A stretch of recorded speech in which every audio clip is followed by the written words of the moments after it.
तो अभी पहले पेपर ही डिस्कस कर लें, दैट्स इंपॉर्टेंट। ठीक है, तो पहला क्वेश्चन क्या था बेटा हमारे पास, मैं मेडिकल का पेपर ले रहा हूं, सेम पेपर नॉन मेड का भी था। ठीक है, बस नॉन मेड में 25 क्वेश्चंस थे और मेडिकल में 45 क्वेश्चंस थे। तो मेडिकल के पेपर में ही नॉन मेड का पेपर अपने आप कवर अप हो जाएगा। ठीक है, चलो अब पहला क्वेश्चन, एक हमारे पास है वेक्टर ए क्रॉस बी और दूसरा वेक्टर है हमारे पास बी क्रॉस ए। मुझे बताना है angle between these two vectors. ठीक है, तो चलो angle between these two vectors, तो चलो बना दिया मैंने। मेरे पास this is suppose A vector, this is suppose what B vector. अब आप खुद देखो, अगर मैं ए क्रॉस बी करता हूं तो ए की तरफ क्या रखूंगा, राइट हैंड पाम, और फिंगर्स को कर्ल करूंगा किधर की तरफ, बी की तरफ। तो ए क्रॉस बी किधर आ रहा है, बाहर की तरफ, आउटवर्ड। तो दिस इज आउटवर्ड। और अगर मैं बी क्रॉस ए की बात करता हूं तो बी की तरफ राइट हैंड पाम और उसको कर्ल करूंगा किसकी तरफ, ए की तरफ। तो किधर जा रहा है अंगूठा, अंदर की तरफ जा रहा है। तो दिस इज व्हाट, इनवर्ड। तो एक बात बताओ, आउटवर्ड वेक्टर बाहर और इनवर्ड वेक्टर अंदर, तो इनके बीच में एंगल कितना हो गया, एंगल इज 180 डिग्री। एक बाहर की तरफ और एक अंदर की तरफ, तो एंगल कितना आ गया, 180 डिग्री। अगला क्वेश्चन क्या बेटा हमारे पास, सेकंड क्या है, A vector is 4i cap plus 3j cap plus 6k cap. B vector हमारे पास है -i cap plus 3j cap, ठीक है, -8k कैप। बोल क्या रहा है, find unit vector along resultant of A vector and B vector. तो सबसे पहले हम रिजल्टेंट निकालें ए वेक्टर और बी वेक्टर का। रिजल्टेंट मतलब R vector is A vector plus B vector, ये हमने रिजल्टेंट वेक्टर निकाल लिया। फिर इसका यूनिट वेक्टर बताना है मुझे। तो ठीक है, तो आर वेक्टर इज ए और बी को सीधा ऐड करना, आई वाले एक साथ ऐड हो जाएंगे, कितना आ गया 3i कैप, जे वाले एक साथ 6j कैप और के वाले एक साथ तो कितना -2k कैप। ये आर वेक्टर आ गया। अब हमें क्या करना है, हमें आर कैप बताना है। R cap is R vector upon magnitude of R. अब मैग्नीट्यूड ऑफ आर बेटा कितना आएगा, √RX² मतलब 3 स्क्वायर प्लस 6 स्क्वायर प्लस -2 का स्क्वायर। तो R इज इक्वल टू √, जरा देखो, 9 प्लस 36 प्लस व्हाट 4, कितना आ गया, R इज इक्वल टू 7 आ गया।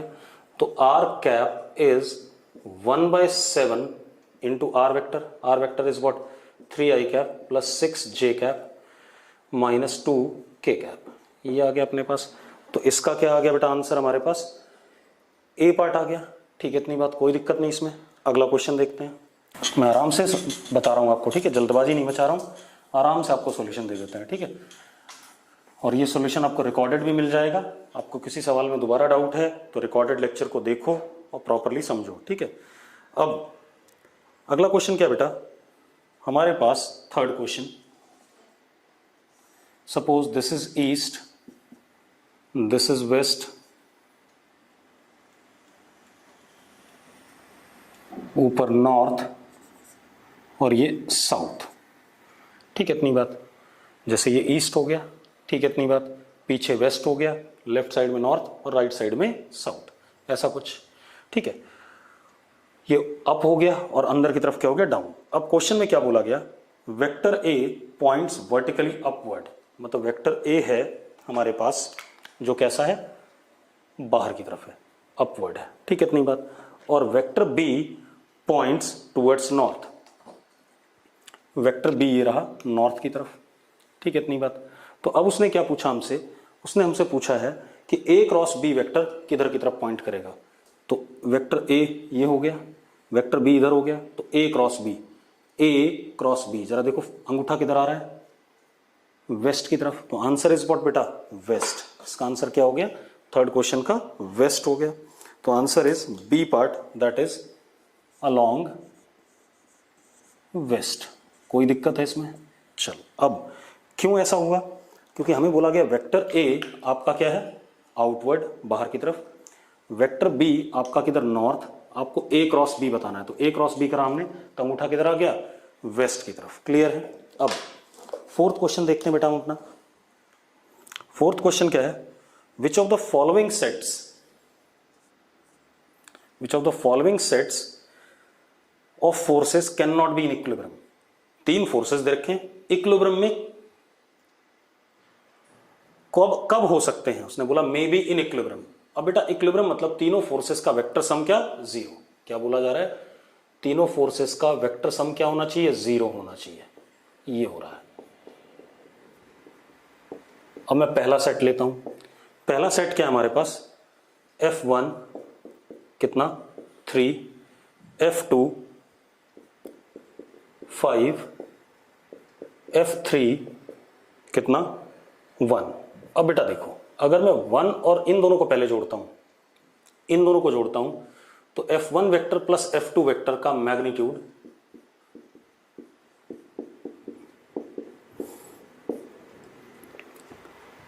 a माइनस बी और a प्लस बी के बीच में लाई करता है। तो किसके बीच में आएगा, 5 minus 3 that is 2 and 5 plus 3 कितना 8। अब इन दोनों का जो मैग्नीट्यूड आ रहा है वो 2 और 8 के बीच में कुछ भी हो सकता है। अब 2 या 2 से बड़ा, 8 या 8 से छोटा, इसके बीच में कुछ भी। अब एक बात बताओ, अगर हमारे पास कोई वेक्टर ये आया F1 प्लस F2, तो जो F3 होना चाहिए वो इसके बिल्कुल अपोजिट होना चाहिए और मैग्नीट्यूड में क्या होना चाहिए, बराबर होना चाहिए। लेकिन एक बात बताओ, मैग्नीट्यूड इसका कितना 1 है, कितना है 1। क्या इसका मैग्नीट्यूड कभी भी 1 आ रहा है, कभी भी 1 नहीं आ रहा है। तो दिस कैन नॉट बी 0, कभी भी इनका, भाई दो इधर और एक इधर, तो नेट कितना आएगा 1 आ जाएगा। भाई 2 इधर लग रहा है और 1 इधर लग रहा है, तो 0 तो नहीं हो पाएगा। 8 इधर लग रहा है, 1 इधर लग रहा है, 0 नहीं हो पाएगा। 2 और 8 के बीच में कोई वैल्यू ले लो, 3 ले लो, 3 और 1 0 नहीं हो पाएगा। 4 और 1 0 नहीं हो पाएगा। तो ये सेट गलत है, इसमें 0 नहीं हो पाएगा। अगला सेट ले लेते हैं बेटा। अगला सेट हमारे पास क्या है, देखो सेकंड ऑप्शन क्या है, बी ऑप्शन। बी में हमारे पास F1 है 3, F2 है हमारे पास 5 और F3 है हमारे पास 9।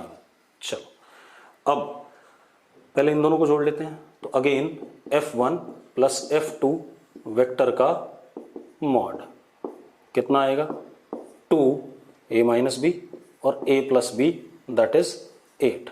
अब एक बात बताओ, 2 और 8 के बीच में है कुछ भी, तो अगर मैं 2 लेता हूं और उसके अपोजिट 9 लेता हूं तो भी 0 नहीं आएगा। 9 और 2 का रिजल्टेंट क्या आ जाएगा, 180 डिग्री पर 7। 8 और 9 का भी क्या आ जाएगा, 1 आ जाएगा। मतलब कभी भी ये 0 नहीं होगा। तो ये भी क्या है, गलत है, क्योंकि जो रिजल्ट आना चाहिए F1 F2 का वो इसके बराबर होगा तभी 0 कर पाएगा। ठीक है, इतनी बात। तीसरा पार्ट देखते हैं बेटा इसका, तीसरा ऑप्शन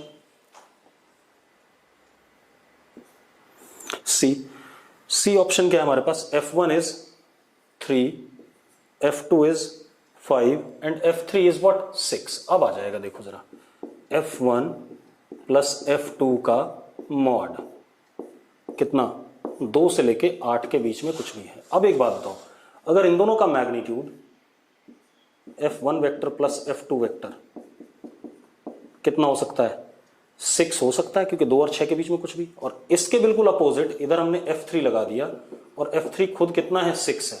तो इस वाले 6 और इस वाले 6 के बीच में एंगल कितना है, 180 डिग्री है। तो दो वेक्टर के बीच में अगर 180 डिग्री एंगल होता है तो रिजल्टेंट क्या होता है, a माइनस बी।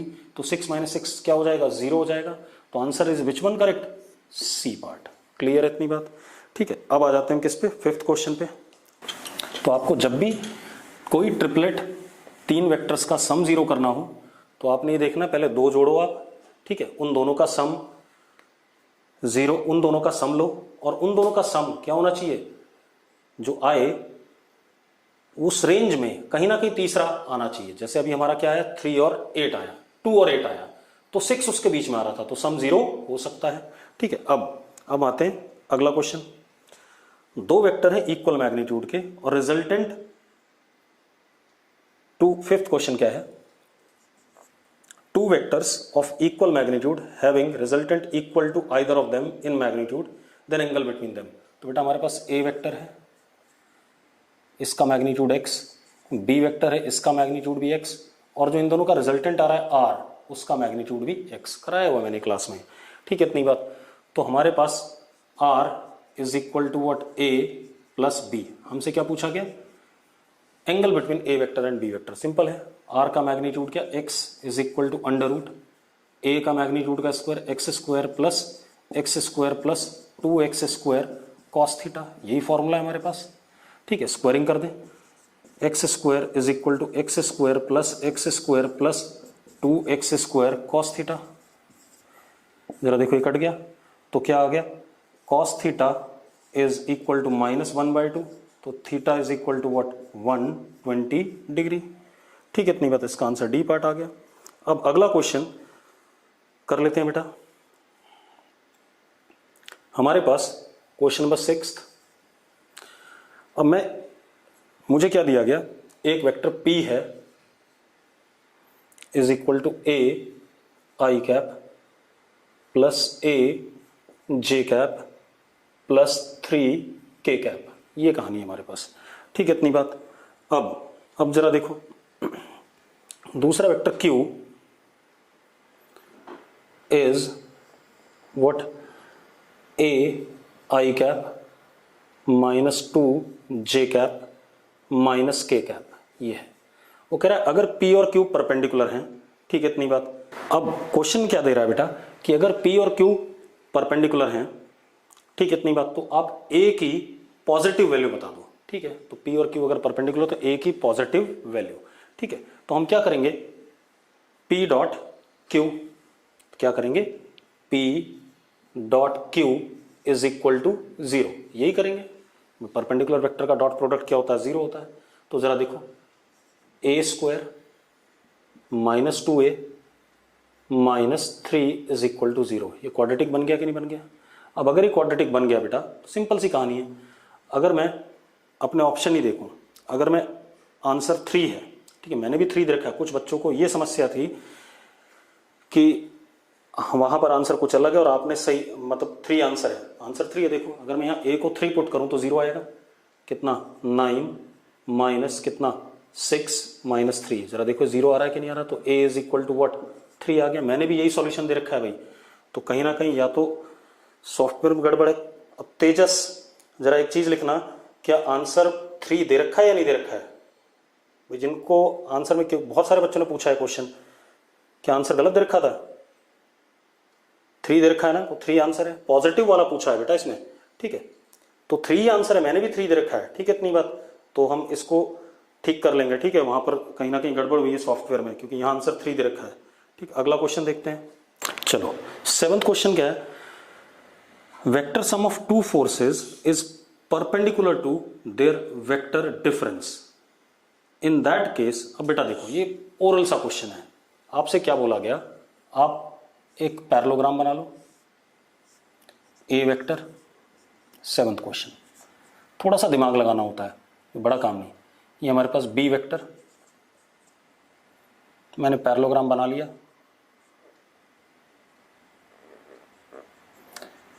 मुझसे क्या बोला गया, vector sum of these 2 forces is what, this diagonal, यही होता है R1 vector. R1 vector is A plus B, A plus B, हाँ या ना। And vector difference of these 2 vector, इन दोनों का डिफरेंस A और B का, तो A और B का डिफरेंस मैंने पढ़ाया हुआ आपको। ये हमारा मान लो R2 वेक्टर है बेटा। अब जरा देखो, B प्लस R2 ट्राइंगल लो, इसमें देखो सेम साइक्लिक ऑर्डर है, B plus R2 is equal to third side of triangle taken as vector in cyclic order which is what, A। तो R2 is equal to A minus B। अब वो क्या कह रहा है कि R1 और R2 एक दूसरे के परपेंडिकुलर हैं, तो चार ऑप्शन हमारे पास, हमें क्या दे दिया गया, R1 परपेंडिकुलर टू R2, तो चार ऑप्शन है। पहला ऑप्शन हमारे पास A and B equal in magnitude, दूसरा ऑप्शन है, नहीं पहला ऑप्शन है A vector and B vector are equal, दूसरा है A and B equal, A vector and B vector equal in magnitude, तीसरा ऑप्शन है C A and B are not equal in magnitude, चौथा option है can not be predicted.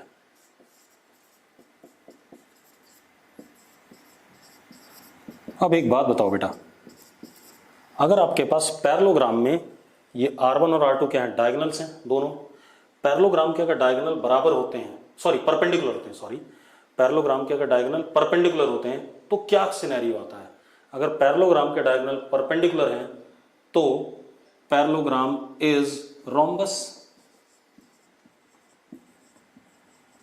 और square, तभी हो सकते हैं दोनों डायगोनल मैग्नीट्यूड में बराबर परपेंडिकुलर। किसी भी पैरेललोग्राम के दोनों डायगोनल एक दूसरे के परपेंडिकुलर तब होते हैं जब पैरेललोग्राम या तो रोम्बस हो या स्क्वायर हो। अगर रोम्बस या स्क्वायर है तो एक बात बताओ, ए और बी वेक्टर्स, क्योंकि है तो पैरेललोग्राम, दोनों बराबर तो नहीं हो सकते हैं, वेक्टर नहीं बराबर हो सकते, देखो इसके डायरेक्शन ये, इसके डायरेक्शन ये है, लेकिन इनके मैग्नीट्यूड क्या होंगे, बराबर होंगे। क्यों बराबर होंगे, क्योंकि रोम्बस के दोनों साइड्स की लेंथ क्या होती है, बराबर होती है, स्क्वायर के दोनों साइड्स की लेंथ क्या होती है, बराबर होती है। तो इसमें आंसर क्या हो गया बेटा हमारे पास, both A and B vector are equal in magnitude. ठीक है, इतनी बात। अब अगले क्वेश्चन पे आते हैं बेटा, इसको मैं एक और तरीके से कर सकता था, आप ऐसे देखो, R1 क्या था हमारा, इसी क्वेश्चन को एक और तरीके से कर देते हैं आपको ताकि अच्छे समझ में आ जाए। A डॉट बी, R2 कितना, अगर आप प्योर वेक्टर लगाते हो तो मैंने ज्योमेट्री लगा दी कि किसी भी पैरेललोग्राम के डायगोनल परपेंडिकुलर तब होते हैं जब क्या कहते हैं, दोनों पैरेललोग्राम क्या होता है, रोम्बस या square.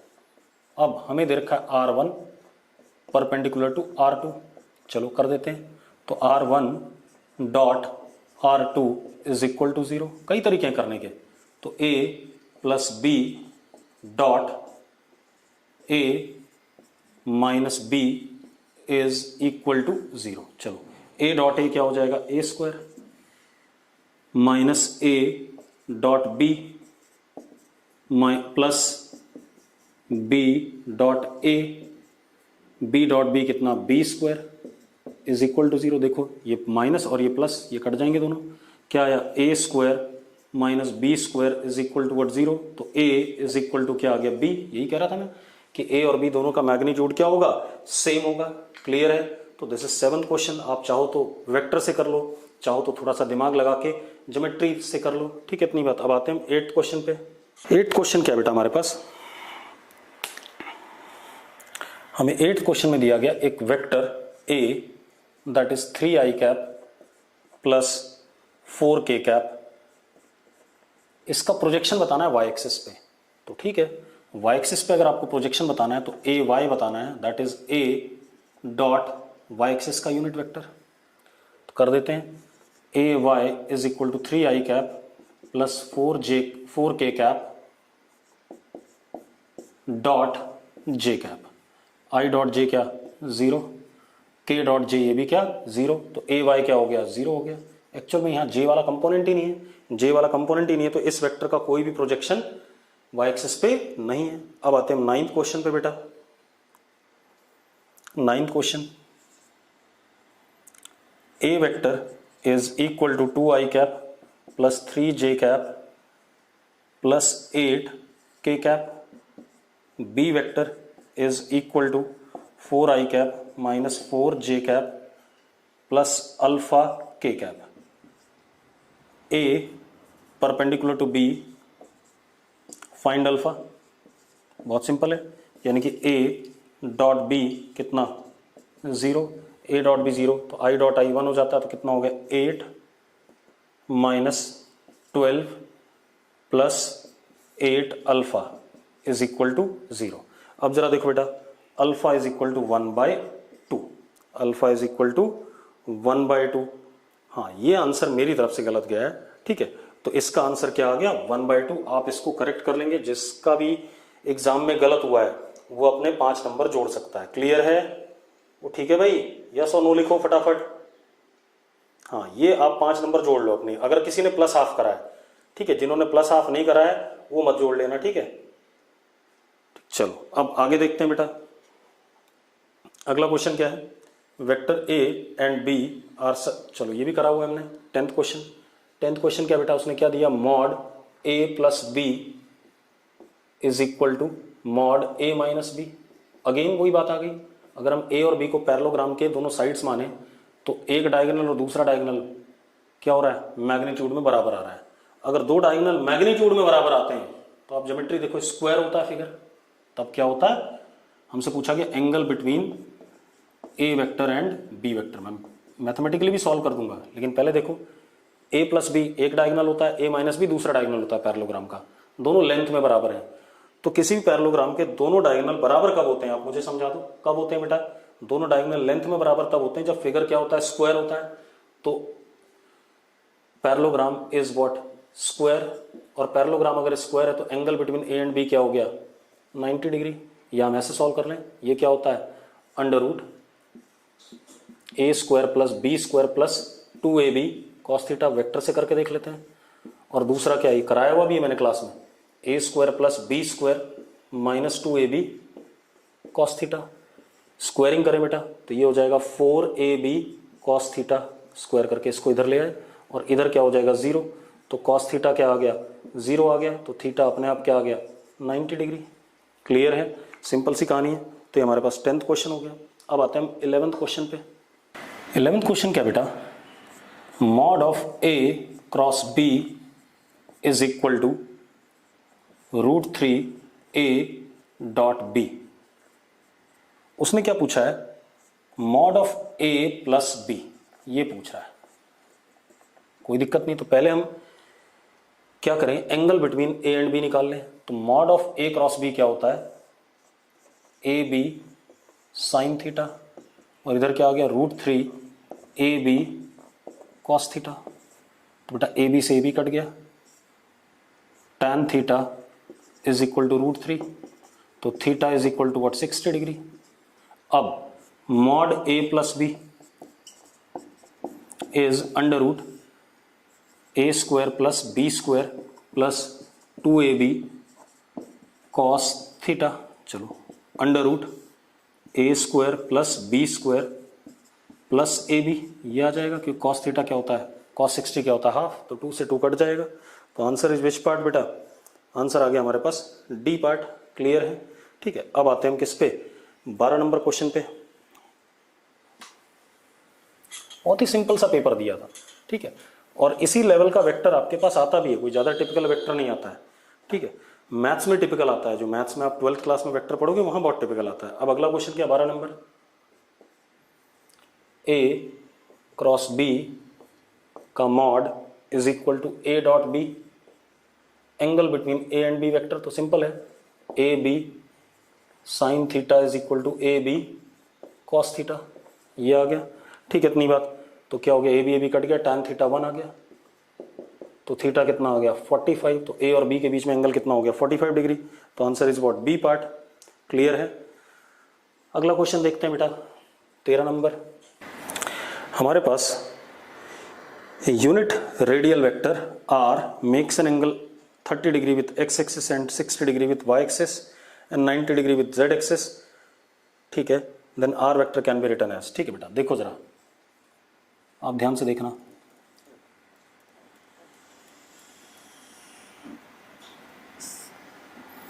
This is X axis, this is Y axis. जो वेक्टर है आर,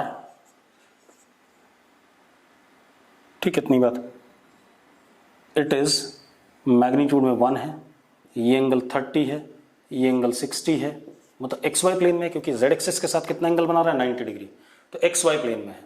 अगर जेड एक्सिस के साथ कोई लाइन 90 डिग्री एंगल बना रही है तो वो एक्स वाई प्लेन में पाई जाएगी कि नहीं पाई जाएगी, आप खुद देख लो। ये जेड एक्सिस है और ये ऐसे रखा हुआ है, एंगल कितना है इनके बीच में 90 डिग्री, तो किस प्लेन पे आ गया, एक्स वाई प्लेन पे। अब मुझसे क्या पूछा गया, मुझसे बोला गया इसको कंपोनेंट फॉर्म में लिख दो या प्रोजेक्शन फॉर्म में। तो जरा देखो यहां से अगर मैं परपेंडिकुलर ड्रॉप करता हूं तो इसका ये आर एक्स हो गया, ऐसे ही देख लो आप। क्या कहते हैं, राइट ट्रिग्नोमेट्री से राइट एंगल ट्राइंगल है, तो cos 30 is equal to R X upon R, R का मैग्नीट्यूड कितना 1, cos 30 कितना √3/2, ये हमारा क्या आ गया आर एक्स आ गया। इसी तरीके से इसको देख लेते हैं बेटा, ये हमारा आर वाई हो गया, तो ये एक राइट एंगल ट्राइंगल हो गया, cos 60 is equal to what R Y upon hypotenuse that is R 1, तो ये कितना हो गया 1/2 इज व्हाट आर वाई। अब हमें करना क्या है, R cap can be written as R X I cap plus R Y J cap, कितना हो गया R cap is equal to √3/2 I cap plus 1/2 J cap. Simple कहानी, क्लियर इतनी बात, ये आ गया। आप इनको एक बार वीडियो लेक्चर्स में जरूर देखोगे, क्योंकि मुझे 45 क्वेश्चन डिस्कस करने विद इन एन आवर, ठीक है, तो मैं थोड़ा सा पेस पकड़ के चल रहा हूं, ठीक। आप इनका जो रिकॉर्डेड लेक्चर होगा वो जरूर देखना, ताकि आपको सारे क्वेश्चन प्रॉपरली एक बार क्लियर हो जाएं। अब आते हैं 14th क्वेश्चन पे। 14th क्वेश्चन क्या बेटा, दो वेक्टर हैं, A is what i cap plus J cap plus k cap, और बी वेक्टर है हमारे पास i cap plus J cap. मुझे क्या बताना है, angle between these two vectors, ठीक है, तो कोई दिक्कत नहीं। A dot B is equal to A B cos theta, ऐसे ही बताया था ना angle between two vectors. I dot i क्या होता है 1 होता है, जे डॉट जे क्या होता है 1 होता है, के के साथ 0 है तो खत्म, तो कितना हो गया 1 + 1 कितना 2। अब ए का मैग्नीट्यूड, ए का मैग्नीट्यूड बेटा √1 का स्क्वायर प्लस 1 का स्क्वायर प्लस 1 का स्क्वायर कितना √3। बी का मैग्नीट्यूड √1 का स्क्वायर प्लस 1 का स्क्वायर कितना √2, तो बेटा कितना हो गया √3 × √2 यानी कि √6, this is what √6 A B आ गया इंटू व्हाट cos थीटा, तो cos theta is equal to 2/√6, ये आ गया अपने पास। अब जो हमारे आंसर हैं सी पार्ट वो तो सही नहीं है, अब हमें चेक करना है साइन थीटा वाला कहीं सही हो जाए। तो cos थीटा अगर इतना है 2/√6, इसको और अच्छे से लिख लेते हैं, √2/√3 भी लिख सकते हैं। ये हो गया बेस और ये हो गया हाइपोटेन्यूज। अब परपेंडिकुलर इज √ हाइपोटेन्यूज का स्क्वायर 3 माइनस बेस का स्क्वायर 2, तो दैट इज व्हाट 1 आ गया कि नहीं आ गया। तो अब sine theta is equal to perpendicular 1 upon hypotenuse, hypotenuse is what √3, तो बिल्कुल sine theta is equal to 1/√3। तो कौन सा आंसर आ गया बेटा, ए पार्ट आंसर आ गया, ठीक है, इतनी बात, इसमें आंसर कौन सा आ गया ए पार्ट। अब अगला क्वेश्चन क्या बेटा, which of the following statement is false. Mass speed and energy are scalars, बिल्कुल सही बात है, तो ये स्टेटमेंट ट्रू हो गई। Momentum force and torque are vectors, बिल्कुल सही बात है, ये तीनों वेक्टर हैं। Distance is scalar, displacement is vector, ये भी सही बात है। डी पार्ट क्या बोला है, वेक्टर हैज ओनली मैग्नीट्यूड, गलत बात, वेक्टर के पास डायरेक्शन भी होती है। और आगे क्या लिखा है, whereas scalar has both magnitude and direction, तो ये बिल्कुल ही गलत बात है। तो आंसर क्या हो गया डी पार्ट, क्योंकि हमें रॉन्ग वाला बताना था। कुछ बच्चों ने क्या करा, पढ़ा ही नहीं क्वेश्चन, तो उस वजह से उनका गलत हो गया, वो सही वाला खोज रहे थे, सही तो ए बी सी तीनों थे, ठीक है, इतनी बात। हमें इस क्वेश्चन में क्या बताना था, फॉल्स स्टेटमेंट बतानी थी, ठीक है। अब आ जाओ आप किस पे, 16th क्वेश्चन पे। हमें एक डायग्राम दे रखा बेटा, ठीक है, इतनी बात। R vector resultant of A and B, जरा देखो 16th,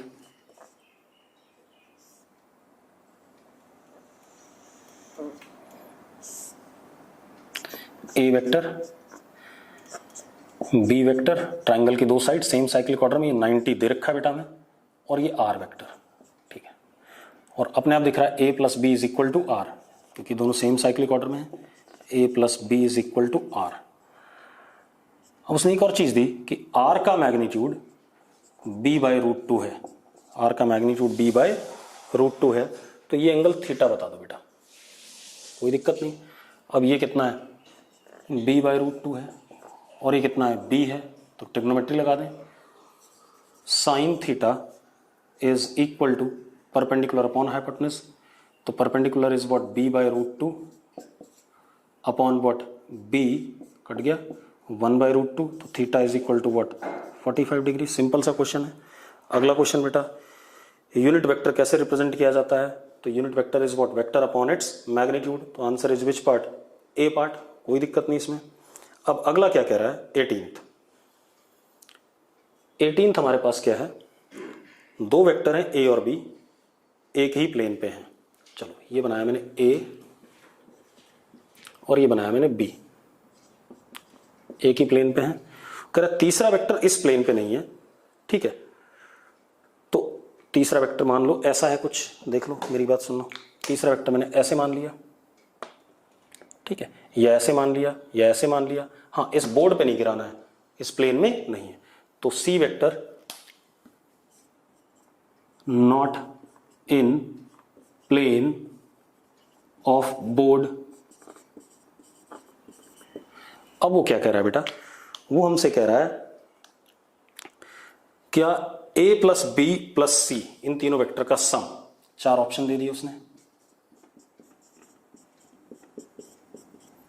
ठीक है। इन तीनों का सम कभी भी जीरो नहीं होगा बेटा। आप ऐसे देखो, अगर आप a प्लस बी करते हो तो a प्लस बी ये वाला डायगोनल आएगा कि नहीं आएगा। अब अगर आपको a प्लस बी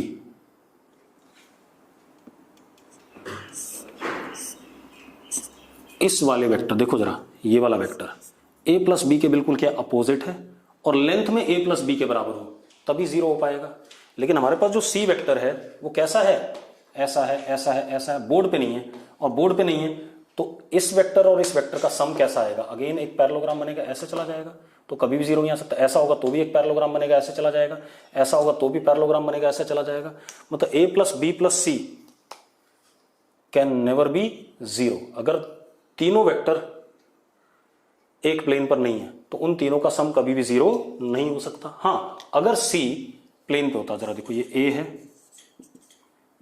ये b है और ये c है, और a प्लस बी ये आ जाता जो कि c के अपोजिट होता और c के बराबर होता, तब जीरो हो सकता था।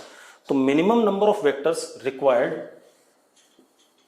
On a plane so that their sum is zero is what, 3। अगर प्लेन के ऊपर है तो minimum number of vectors required, ठीक है, वैसे 2 से भी हो जाता है, लेकिन अगर मैं कहूं minimum number of unequal vectors required on a plane so that their sum is zero are what, 3। लेकिन अगर 3 वेक्टर एक ही प्लेन पे नहीं है तो उन तीनों का सम जीरो कभी भी नहीं होगा, जो कि हमारा सवाल था। अब 19 नंबर पे आ जाते हैं बेटा। 19 नंबर क्या है हमारे पास,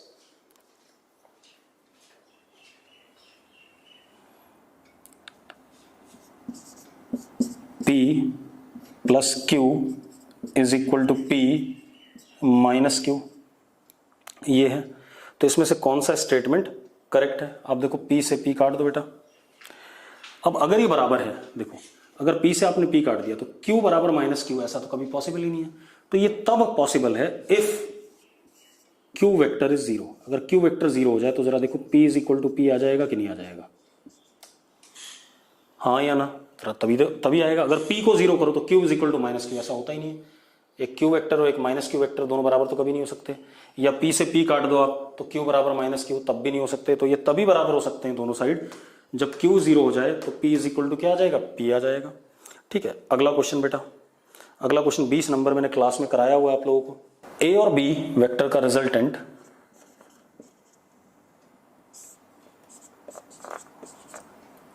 R वेक्टर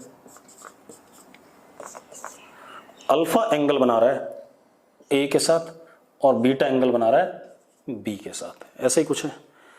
अब जरा देखो, हम सीधे ऑप्शन चेक कर लें। Alpha is less than beta, तो इसके लिए A मैंने थोड़ा बड़ा कर दिया, और बी मैंने ऐसा कर दिया। अब जरा देखो, अगर मैं पैरेललोग्राम बनाता हूं प्रॉपर,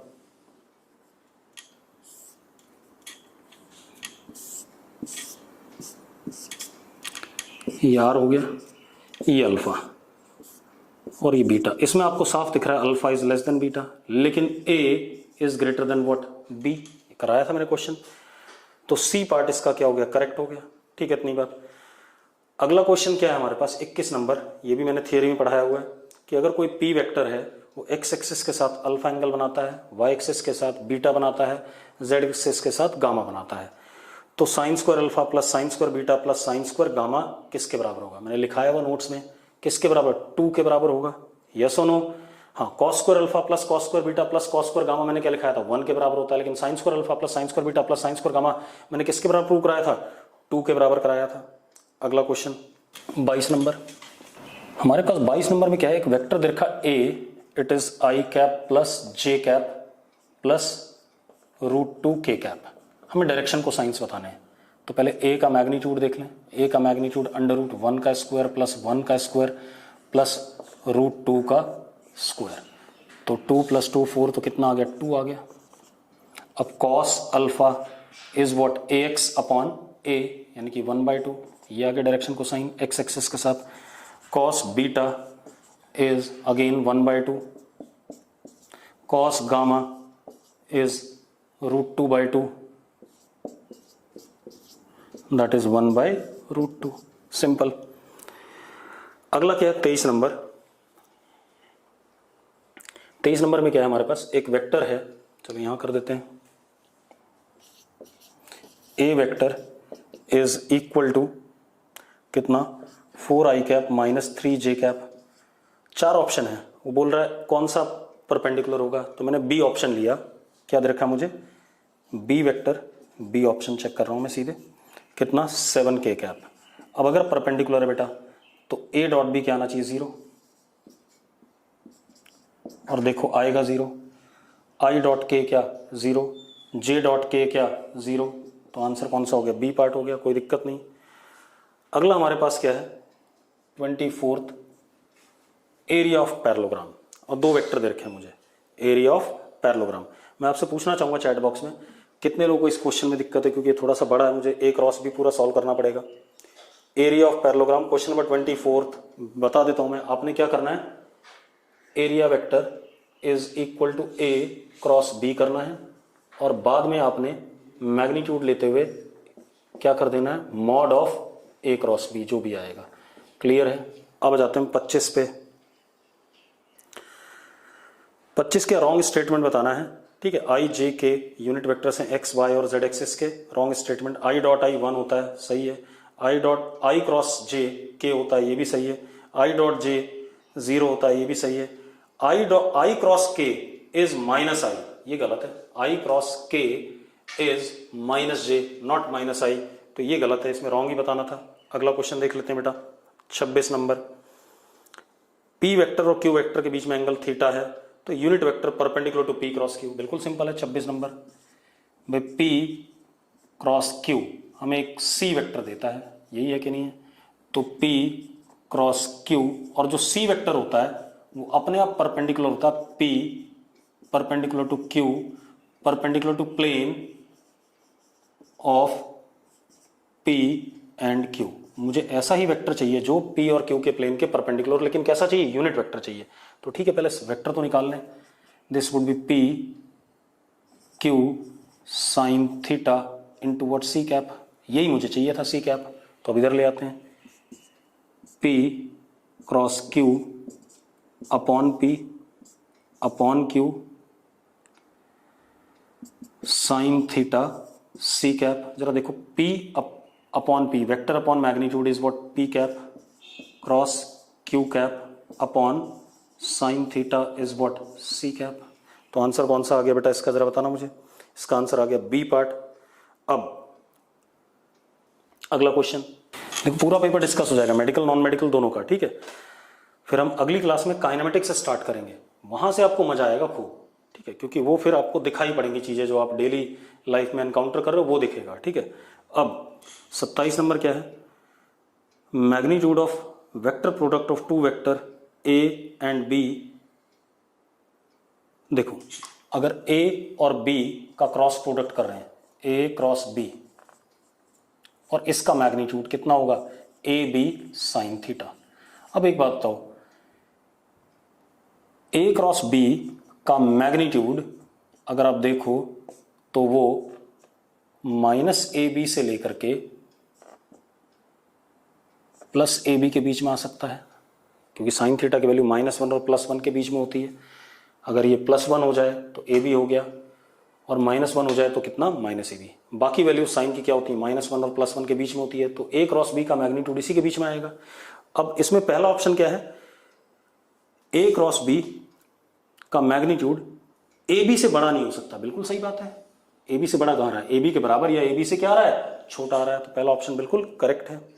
अगला क्वेश्चन क्या है 28, P cross Q is equal to R vector.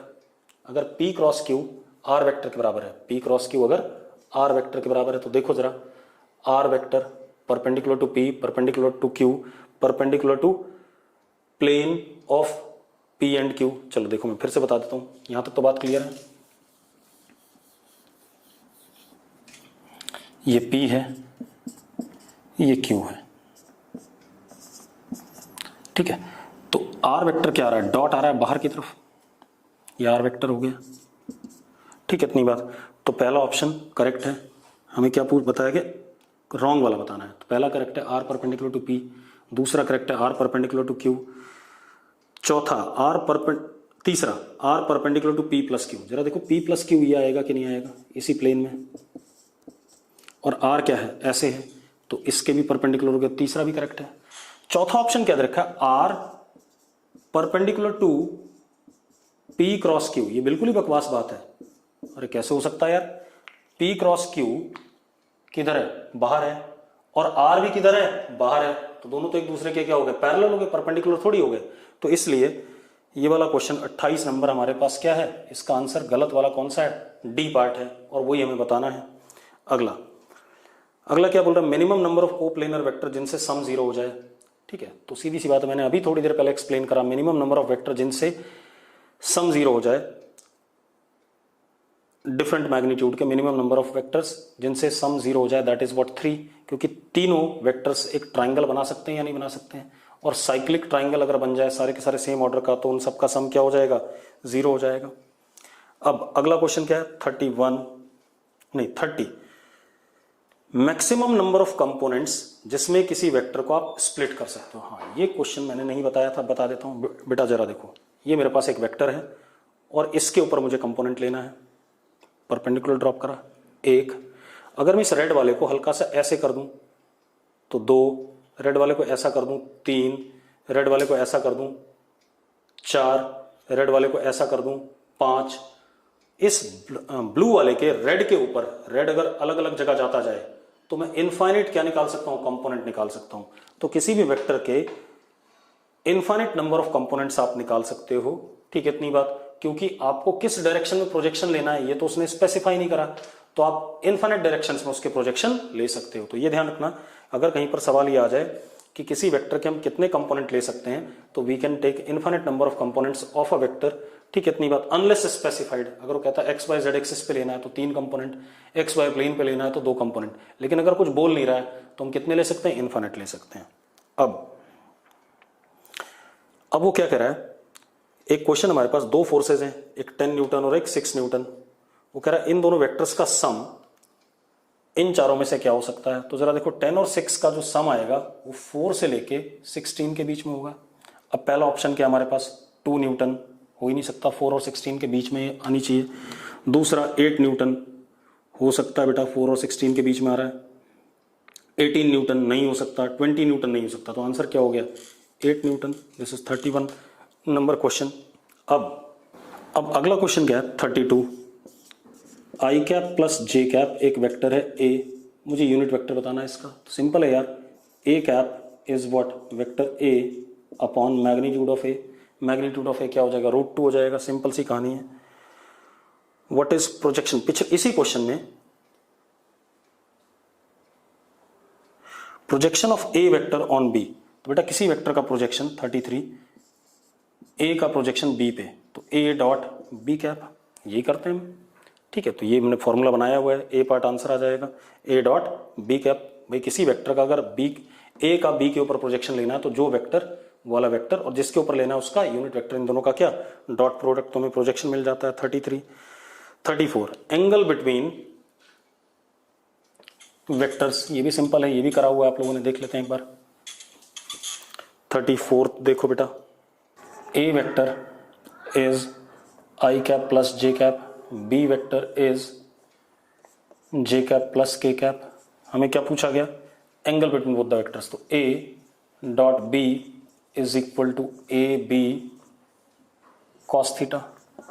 अब A dot B, i dot j 0, i dot k 0, J dot j 1, J dot k 0। अब ए का मैग्नीट्यूड 1 का स्क्वायर प्लस 1 के स्क्वायर का अंडर रूट कितना, √2। बी का मैग्नीट्यूड 1 का square plus 1 के स्क्वायर का अंडर रूट √2 कॉस थीटा। बेटा कॉस थीटा इज 1/2, तो theta is equal to what, 60 degree, simple, ठीक है। अब अगला क्वेश्चन क्या हमारे पास, 35।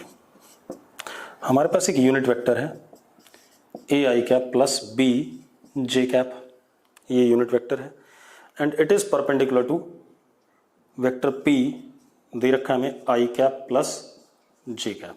तो ए और बी की वैल्यू बतानी है, ठीक है, सिंपल, ए और बी की वैल्यू बतानी है, कोई दिक्कत नहीं। देखो आराम से 1 घंटे में मैंने सॉल्व करा दिया, आपको तो सिर्फ करना था, कितना आसान था। अब एन कैप, यानी कि एन कैप का मैग्नीट्यूड कितना 1 होता है, तो 1 is equal to under root A square plus B square. एक तो ये कंडीशन हो गई, दूसरा ये दोनों एक दूसरे के परपेंडिकुलर हैं, तो P dot N cap is equal to 0, तो आई डॉट आई 1, तो ए और j dot j 1 plus B is equal to what 0, ठीक है। तो a प्लस बी 0 और A square plus B square is equal to 1, ये condition आ रही है, ये आ गया। अब हम ऑप्शन चेक कर लें, ठीक है, ऑप्शन चेक कर लेते हैं। अगर मैं पहला ऑप्शन चेक करूं, a को 1 करूं और b को 0, तो ये सेटिस्फाई नहीं करता है। दूसरा, अगर मैं इसको -2 करूं और इसको 0 करूं तो भी सेटिस्फाई नहीं करता है, ठीक है। तीसरा, अगर इसको 3 और इसको 0 करूं तो भी सेटिस्फाई नहीं करता। हाँ, उसने कहा a को आप 1/√2 ले लो और b को आप -1/√2 ले लो, तो जरा देखो पहला सेटिस्फाई करता है, मार दो। चलो बताते हैं भाई, चलो पहले 35 कर लें, ठीक है। चलो 35 क्वेश्चन देख लो पहले, 35 नंबर, ठीक है, उससे पीछे वाले बाद में देखते हैं। 35 क्या था, हमें एक यूनिट वेक्टर दे रखा है N cap is A I cap plus B J cap, और दूसरा वेक्टर पी वेक्टर दे रखा I cap plus J cap. वो बोल रहा है एन और पी परपेंडिकुलर है एक दूसरे के। दूसरी बात, ये यूनिट वेक्टर है, तो अगर ये एन यूनिट वेक्टर है तो इसका मैग्नीट्यूड क्या होगा, 1 होगा, under root A square plus B square, यानी कि A square plus B square is equal to 1। दूसरा, अगर ये दोनों परपेंडिकुलर हैं, इनका डॉट प्रोडक्ट क्या, 0, A plus B is equal to 0। अब आप डी ऑप्शन देखो, अब अगर आप डी ऑप्शन देखो, डी ऑप्शन में अगर मैं ए को 1/√2 रखता हूं और बी को -1/√2, तो 0 आ रहा है, और यहां 1/√2 रखता हूं ए को, तो 1/2, और b को -1/√2 तो भी 1/2, 1/2 प्लस 1/2 कितना 1, तो 35th क्वेश्चन क्लियर है। अब मैं पूछना चाहूंगा, किसी को 34th बताना है। 33 निगम ने यस लिखा है, चलो 33 बता देते हैं भाई। 33 क्या है, वेक्टर ए का प्रोजेक्शन बी पे बताना है, तो थियरी पढ़ा है, अगर वेक्टर ए का प्रोजेक्शन बी पे बताना है तो जो वेक्टर होता है वो वाला वेक्टर, और जिसके ऊपर बताना होता है उसका यूनिट वेक्टर, उन दोनों का डॉट प्रोडक्ट। 33 क्लियर है, अरे 33 क्लियर है। चलो हम 36 से स्टार्ट कर रहे हैं। 36 क्या हमारे पास, A vector plus B vector dot A cross B. अब आप मजेदार बात देखो, अब देखो ये ए वेक्टर, ये B vector, A plus B ये आ गया बेटा इसी प्लेन पे, आ गया कि नहीं आ गया, ए प्लस बी यहीं आ गया। और ए क्रॉस बी कहां आ रहा है, ए क्रॉस बी हमारा ऐसे आएगा बाहर की तरफ, तो ए क्रॉस बी बाहर की तरफ, ए प्लस बी ये, तो इनके बीच में एंगल क्या हो गया 90 डिग्री। और अगर इनके बीच में एंगल 90 डिग्री हो गया, क्योंकि ए क्रॉस बी क्या आएगा, सी वेक्टर आएगा। C vector is perpendicular to plane of what, A B A plus B इन सबके प्लेन के परपेंडिकुलर है। तो अगर ये A cross B A plus B के परपेंडिकुलर, तो डॉट प्रोडक्ट क्या आएगा इनका? 0 आएगा। ठीक है, तो 36 का आंसर क्या हो गया? 0 हो गया। अब आ जाओ 37 पे। 37 बेटा, 37 देखो, a प्लस बी हमें दे दिया गया R1, ये भी करा हुआ है आपने। a minus B is what? R2। बोल रहा है आप हमें बता दो R1 square plus R2 square. तो बड़ा सिंपल है यार, R1 स्क्वायर यानी कि a square plus B square plus 2ab cos theta, अगर एंगल a और b के बीच में थीटा है। और R2 स्क्वायर क्या? a square plus B square minus 2ab cos theta. ये कट गया, तो R1 square plus R2 square is equal to 2a square plus B square. Simple, बढ़िया चीज आ गई। ठीक है, इतनी बात। अब 38, एक हमारे पास यूनिट वेक्टर देखा a cap is 0.5 i cap minus 0.8 j cap plus c k cap. कह रहा है यूनिट वेक्टर है तो c की वैल्यू बता दो। बहुत सा आसान है, इसका magnitude 1 is equal to under root 0.5 का स्क्वायर प्लस माइनस 0.8 का स्क्वायर प्लस सी स्क्वायर। यहां से सी तो निकाल लोगे कम से कम, ठीक है, क्योंकि मैं इसे आगे नहीं कर रहा हूं, कैलकुलेट आप लोग कर लेना। ठीक है, इतनी बात। अब आ जाते हैं हम 39 पे।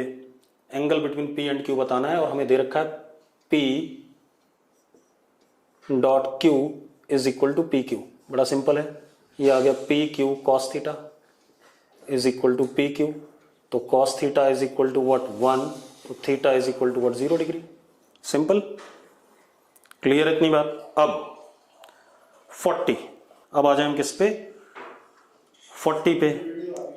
सम ऑफ यूनिट वेक्टर, मतलब एक यूनिट वेक्टर है A cap plus B cap is C cap.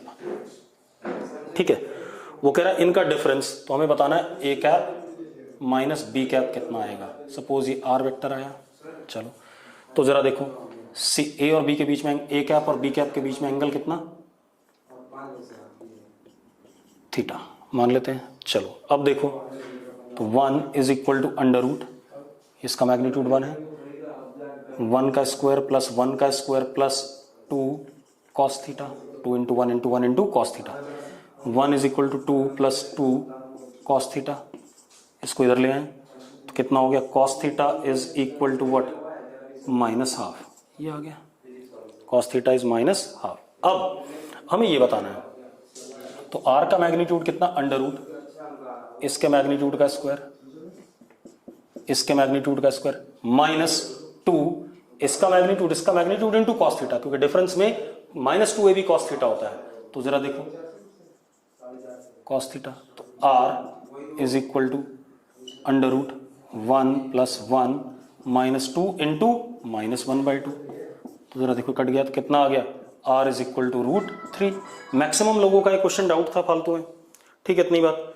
ये क्वेश्चन क्लियर है सबको 40 वाला? अब देखो 5 क्वेश्चन है, ठीक है, वो क्वेश्चन हम 5 मैं आपको बता दूंगा बाद में, ठीक है, अगली क्लास के बाद। ठीक है, तो अभी हम क्लास छोड़ देते हैं, 5 क्वेश्चन हम बाद में रिपीट कर देंगे। ठीक है, या इसको भी रिपीट कर देंगे क्योंकि अगली क्लास स्टार्ट होनी है। ठीक, चलो।